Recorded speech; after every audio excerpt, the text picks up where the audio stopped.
Yes guys, so nandito na naman tayo sa ating YouTube channel, no? Para magbigay ng reaction video. Itong bibigyan natin reaction video, ito yung mga balitang napapanahon sa ngayon. Mga balitang maiinit sa ngayon, lalong-lalo na sa West Philippine Sea. Alam nyo naman, ang West Philippine Sea ay gustong-gustong sakupin ng mga Chinese, mga China na napakakulit na mga sobrang gahaman, no, 'di ba? So ito ang ating bibigyan ng reaction video Ngayon guys kung bago ka pa lang sa aking channel, please like and subscribe na lang muna sa ating YouTube channel, okay?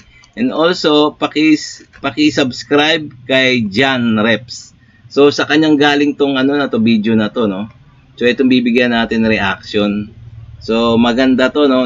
Ang pamagat nito, yan, balikatan iba't ibang armas ng Amerika sinubukang paputukin ng mga sundalong Pilipino. Yun tingnan nyo naman, sa balikatan to at tungkol din sa West Philippines ito. Iba't ibang armas ng Amerika sinubukang paputukin ng mga sundalong Pilipino. Yun. So tama-tama tinuturuan atin mga armed forces ng mga makabagong armas ng mga sundalong Amerika. Alam nyo naman ang Amerika, no? Mga high-tech mga gamit. So mas mabuti pa na natin to mga guys, no? Umpisa na natin i-play na natin na sa ganun magkaroon tayo ng reaction. So pwede rin kayo mag-comments diyan Okay? Kasunod ng panibagong pambobomba ng tubig ng China, nagpaliwanag ang mga senador sa mga nagtatanong kung bakit hindi ito pinigilan ng balikatan exercises na nilahukan din ng Estados Unidos. Sabi ni Senador Jinggoy Estrada, ang mga military exercises na ito ay hindi dinisenyo para sa combat operations laban sa ibang bansa. Ipagpatuloy lang daw natin sumunod sa nararapat sa batas sa ilalim ng territorial jurisdiction ng Pilipinas. Kapares din ang pananaw dito si Senator Francis Tolentino na anya may ibang misyon ng balikatan. Dapat daw pagtiwalaan ang pagiging epektibo ng ating pakikipag-alyansa. Kung tatanungin naman si Senator Cynthia Villar hinggil sa panibagong aksyon ng China, basta wag nilang bibirahin yung ating mga fishermen. Kawawa naman, that's their livelihood Pero yung mga fishermen natin, nanggaling ako doon nagsisail sila sa West Philippine Seas. They have no choice, that's their livelihood. We'll go there whether pigilin tayo or hindi, kasi tayo, livelihood natin yun Sino pipigil sa atin para kumita? Yun ang kanilang source of livelihood. So they cannot stop going to the West Philippine Sea. Yes. May hirit naman ang isa sa opisyal ng Philippine Navy sa ginawang anyay pagmamanman ng China. Oo nga, no, itong sabi ng Philippine Navy na ating gobyerno na 'di ba maraming tumutuligsa bakit kung bakit ang mga Chinese nanghaharas pa rin, agresibo sa kabila ng nandyan na ang balikatan exercise. Yung pala, yung balikatan exercise yan, hindi yan ginaganap dyan para manggera o kumbaga hindi yan para sa panggera ba. Kumbaga tatawagin mo na lang para girahin ng China. So may ibang purpose talaga daw yan, sabi ng gobyerno, no? Ibang purpose. Yun nga, pang display. Ay, pala. Yung kumbaga ibang purpose ba? Kumbaga pagsasanay, hindi pwedeng tawagin 'yan para kutusin yung yung China. Ganun 'yun. Sa balikatan. Dahil isbiya, harap-harapan. Ika nga, harapan. Yun ang pag-uugali ng China sa international community. Sabi pa ng Philippine Navy, hindi sila matitinag sa ginagawa ng China. Napakaganda rin daw ng programa ng balikatan. And I'm glad to say, I'm proud to say that the Philippine Navy, all players of the AFP, we have performed very well. At strategic level, napapakita natin sa buong mundo na yung ating AFP, yung inyong AFP, ay halos naandyan na sa level that we could plug and play. Naniniwala rin ng Navy na nasa tamang landas tayo sa West Philippine Sea dahil sa pagsunod sa international law. Balikatan exercise.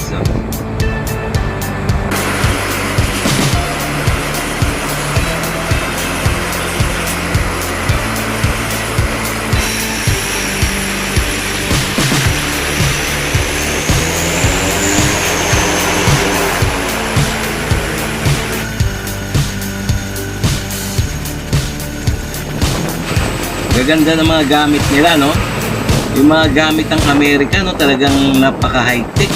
Gaganda. O, yan, no? Yung helicopter na yan, no? Dalawang hélice, no?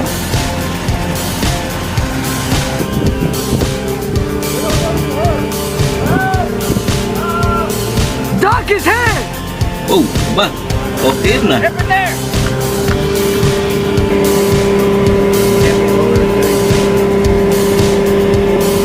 Hey, tell him to put his gun up.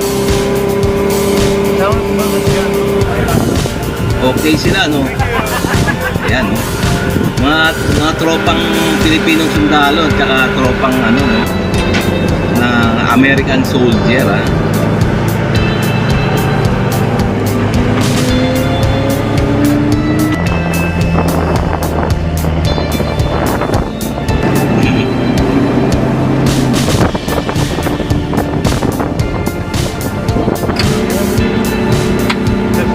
Ayan, o, tinuturuan sila.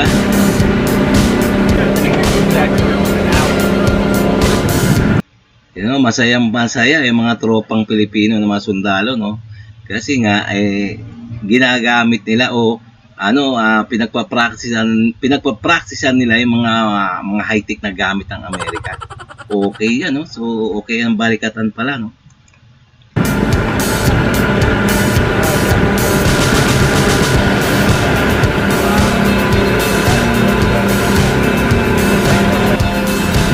Yan, babaeng sundalo, Philippine Marines. We found them all out today. Okay.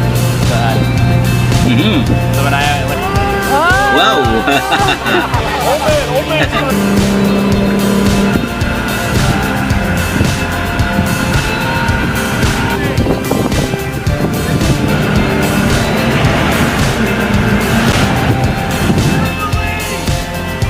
Yan, talaga.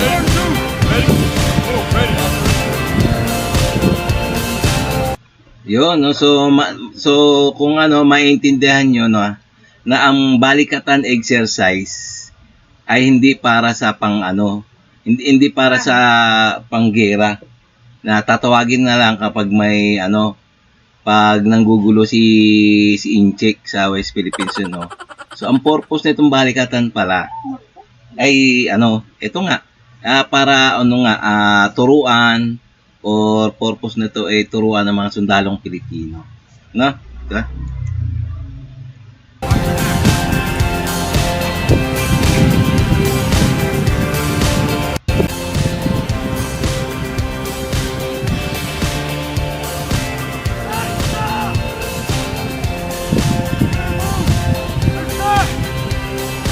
Yes. Yes, galing, no? Ganda, no? Maganda silang tignan, no? Maganda. Ayan, no?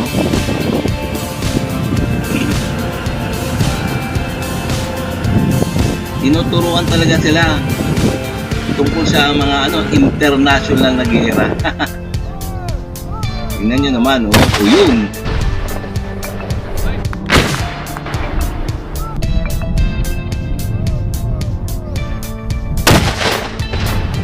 Yun, no? Yun? Javelin yun. Anti-tank. Anti-tank missile. Missile. Yun! Yun, lumipad na.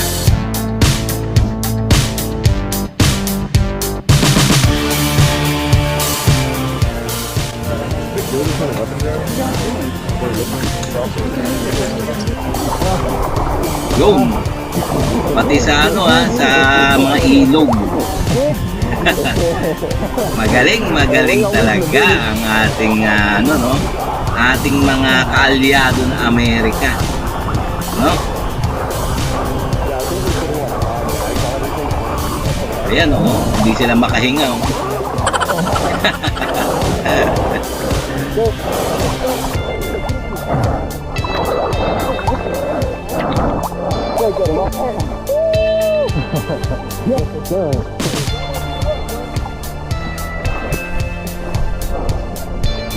Yun, yes. Yan, okay. Yan yun naman, ha. Ganyan ang paano turuan ng Amerikano, no? Ating mga tropang Marines.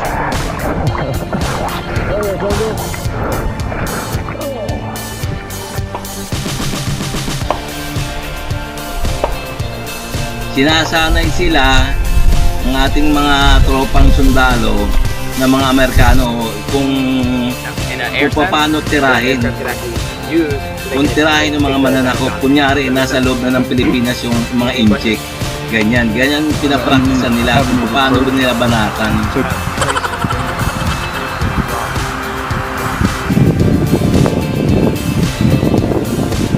Your side is good than the others.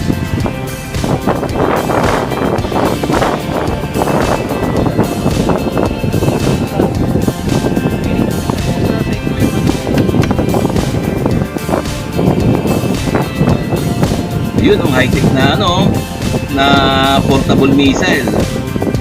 Wow. Ayun.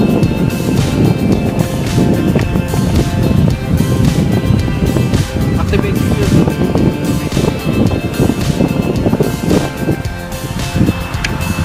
Philippines Marine. Yan. Yan. Wow.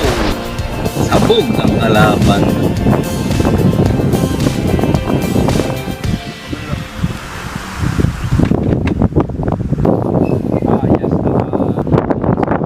Yep. So the way you would do it, you can leave this in here. Clarify the scale. Yep. Sir, the sand goes here, sir. Launching in 3, 2, 1. Yes, yun, no? Yun. Ayun, no? Matindi. Matinding gamit talaga yung mga, matindi ang malulupit na gamit ng Amerika, no? Guys.